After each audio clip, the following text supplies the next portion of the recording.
네, 내신 이성대 기자의 뉴스 썰기입니다. 바로 한번 시작해보죠. 자, 오늘 준비한 재료 이겁니다.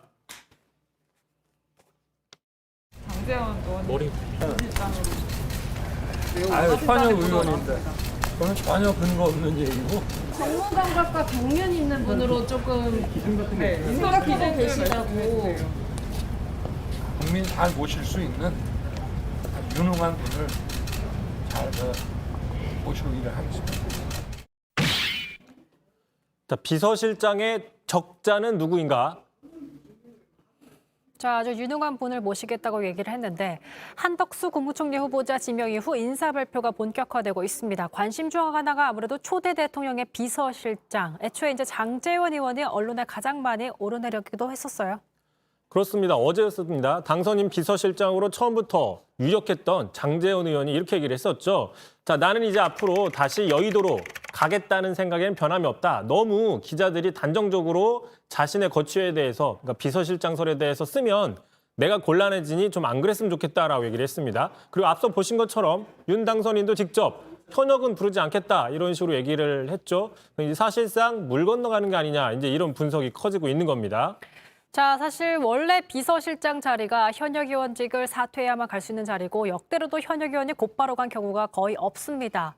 하지만 그럼에도 당선인이 계속해서 뭔가 시그널을 보낸다면 또 오를 수 있는 상황 아니에요?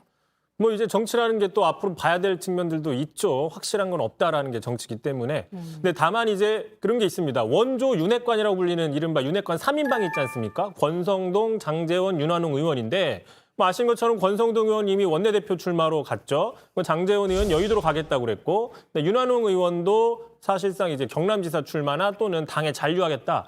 자, 이런 식으로 이제 계속 나가고 있습니다. 이러다 보니까 자, 모두 이제 이 세 명이 청와대에 들어가지 않는 식으로 가게 된다고 하면은 향후에 당청 관계에 있어서 청와대의 주도권이 크지 않을 수 있는 뭐 이런 우려들이 나올 수도 있다. 자, 이렇기 때문에 자, 장제원 비서실장 카드는 여전히 살아있다라는 주장도 있습니다. 한번 들어보시죠.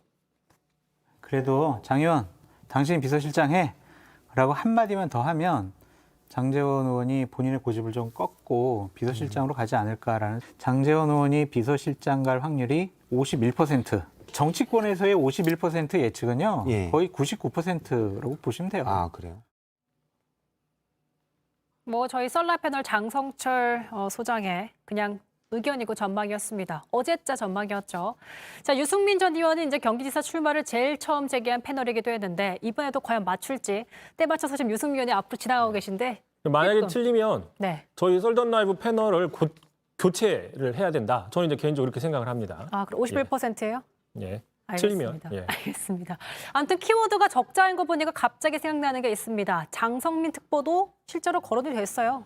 네, 어제부터 거론이 됐었죠. 한 경제지가 어제 이렇게 기사를 썼습니다. 단독.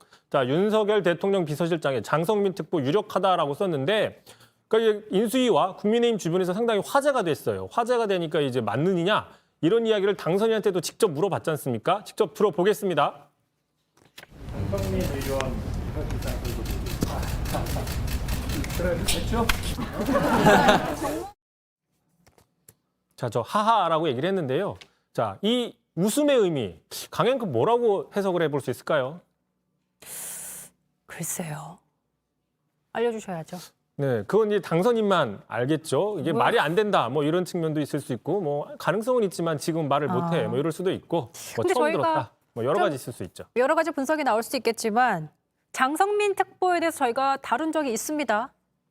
그렇습니다. 지난달쯤이었죠. 뭐 아시겠죠. 저희 시청자분들 그 지난 3월 17일 날 뉴스 썰기에서 한번 제대로 다룬 적이 있는데 그 이제 장 특보가 당선인의 특보로 임명이 됐다라고 하면서 소식을 다루면서 과거에 여러 가지 그 부적절한 발언 논란을 다룬 적이 있는데 대표적으로 한 10여 년 전에 한 종편에 출연해서 그 5.18 당시에 북한군들이 침투했다 이런 주장을 뭐 내몰했다 그런 논란이 있었던 거죠. 당시 이제 특수부대 장교라는 사람이 탈북자라는 사람이 나와서 5.18 때 뭐 600여 명의 간첩 뭐 북한군이 침투했다라는 주장을 했고 뭐 이에 대해서 뭐 힘을 싣는 방송을 해서 상당히 논란이 됐죠. 이 근거 없는 주장에 대해서.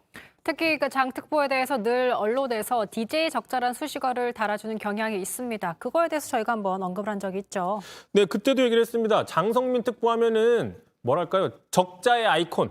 적자의 아이콘이라고 볼 수밖에 없는 게 김대중 청와대 정무수석 그다음 국정상황실장 출신이라는 이유로 늘 언론지상에 나올 때마다 DJ 적자, DJ 남자, DJ 맨 뭐 이런 식으로 습관적인 수식어들 표현이 나오고 있어요. 어제도요. 어제 이제 비서실장 하마평 기사에도 보신 것처럼 자, DJ 적자 이렇게 이번에도 어김없이 나왔는데 자, 이미 뭐 얘기를 해드리지만 박지원 현재 국정원장을 비롯해서 동교동계 더 오랫동안 DJ 옆에 있었던 더 DJ를 지켰던 사람들에게도 DJ 적자 뭐 이런 식의 표현들이 잘 안 붙는 상황이거든요. 오직 유일하게 장성민 특보에게만 DJ 적자라는 이런 수식어가 붙는 상황이 현실과는 좀 동떨어져 있다. 이런 지적들이 나오고 있어요. 자, 보다 못한 그 민주당의 김한정 의원입니다. 지난해 김한정 의원 같은 경우에도 DJ의 오랜 특보 참모했던 사람이기 때문에 어떻게 보면 장성민 특보보다 더 DJ 적자 가까워요. 네, 이렇게 얘기를 했습니다. 자, 장성민 특보는 혹세무면을 당장 그만두기 바란다. 정치를 하고 싶으면 최소한의 염치는 있어야 하지 않겠느냐라고 쓴소리를 하면서 그 DJ 언론을 향해서도 DJ의 명예를 훼손하는 장 전 의원의 적자 타령에 대해 신중하게 보도해 주기를 당부한다. 이렇게 말을 한 적이 있습니다. 자, 그렇다면 다시 돌아와서 비서실장은 과연 누가 되는 걸까? 원희룡 전 지사도 있고 권영세 의원들도 있지 않을까 싶은데 이름 나오고 있지 않아요? 그렇죠. 이제 둘 다 한 명은 현역이고 한 명은 현역이 아닌데 둘 다 지금 고사하는 분위기다. 이렇게 지금 인수위 주변에서 나오고 있습니다. 그러다 보니까 오늘 가장 최신 흐름은 정치인들이 좀 많이 고사하는 분위기다 보니까 인수위 주변에서는 이제 경제 전문가 콘셉트란 흐름이 좀 나오고 있어요. 그다음에 이미 유력 후보들을 몇 명 압축해놓고 막판에 검토하고 있는 단계다라는 분석도 있는데 뭐 다시 얘기하면은 경제통 이미지를 가지고 있는 전직 의원 또는 뭐 경제 교수 뭐 이런 식으로 좁혀질 가능성도 있다. 이런 얘기도 나오고 있습니다. 경제통을 찾고 있더라.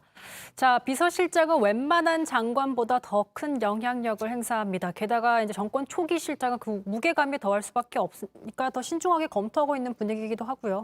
자, 말 나온 김에 이제 역대 정부 한번 살펴봤는데요. 문재인 정부, 박근혜 정부 조금 눈에 띄는 차별화가 있어요. 먼저 문재인 대통령 시절에 자, 당선된 다음 날 바꿔 얘기하면 임기 첫날에 본인이 직접 나와서 3명의 인사를 발표했죠. 자, 이낙연 총리와 서훈 국정원장 또 임종석 비서실장입니다. 자, 비서실장이 3명에 들어갔어요. 상당히 중요하게 처음 발표를 한 거죠. 자, 반면에 이제 그 이전에 박근혜 대통령 인수위 시절에는 자, 허태열 초대 비서실장이 상당히 늦게 발표가 됐습니다. 2월 18일이었거든요. 2월 25일이 임기 시작입니다. 그러니까 임기 시작 일주일 전에 상당히 늦게 발표가 됐었고요. 지금 보시는 것처럼 박근혜 정부 때는 적자 생존이라는 표현이 되게 유명했었는데 들어보셨어요? 많이 들어봤죠. 예, 적는 사람이 이긴다, 생존한다. 적자 생존. 그래서 대통령이 이야기하는 거, 특히 이제 김기춘 비서실장은 무조건 적으라 이런 이야기를 많이 했다는 거죠. 토론하지 말고 이견을 내지 말고 받아 적는 게 유리하다, 크다, 중요하다 이렇게 얘기를 했었던 건데 결국에는 뭐 적자 생존이 결국 나중에는 뭐 발목을 잡았다 뭐 이런 얘기도 있죠. 국정농단 사건에서.